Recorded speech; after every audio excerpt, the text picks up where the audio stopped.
Prince Harry and Meghan Markle could now have fresh opportunities with big stars after their deal with Spotify came to an end last week, according to Kay Gorinath, the owner of the production company.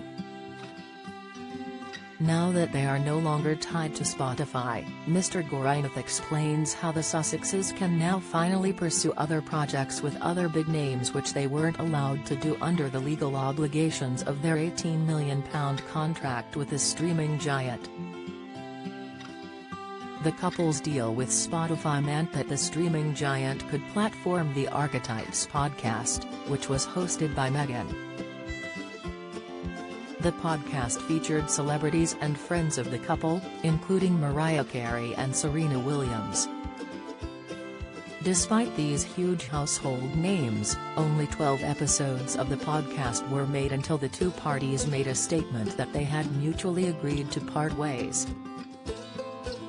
Since stepping back as senior royals, the couple have been involved with various other projects, such as launching their own organization for philanthropic endeavors, Archetype, where they've teamed up with the likes of World Central Kitchen to help with disaster-relied countries such as Dominica and India.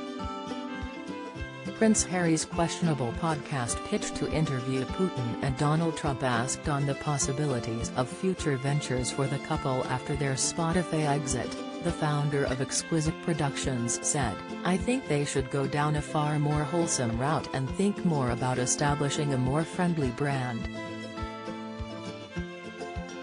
He added that the Sussexes are currently sitting on an absolute gold mine after their Spotify exit, and said they have a lot of talent that is currently untapped. If they were to go down the more wholesome route, Mr. Gorinath said that their future ventures could include writing fictional books, speaking at conferences, or even restarting the TIG, the Duchess of Sussex's former blog. But most exciting is the very real possibility of the couple doing another shocking TV show now they are free agents, according to Mr. Gorinath.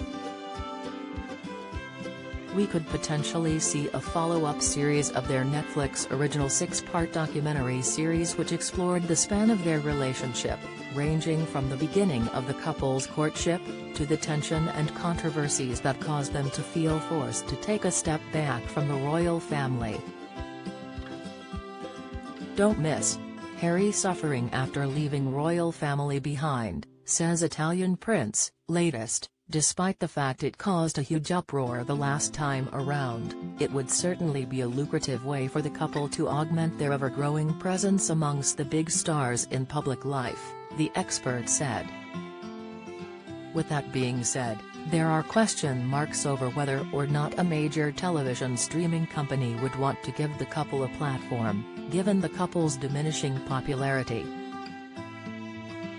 A YouGov poll that came out on Thursday showed that Meghan's net favorability has plummeted to -47, which is the lowest it has been since the pollsters started recording her popularity ratings in 2017. Although, her husband Prince Harry had a slight improvement in his ratings since January, with his favorability rising to -36 from -44. By establishing a more friendly brand, the Sussexes could potentially change the public's perception of them, the marketing expert suggests. And whilst many think that the Sussexes have thrown away a golden opportunity, perhaps with another lucrative deal, the couple can continue to make bank as Mr. Gorinath describes it.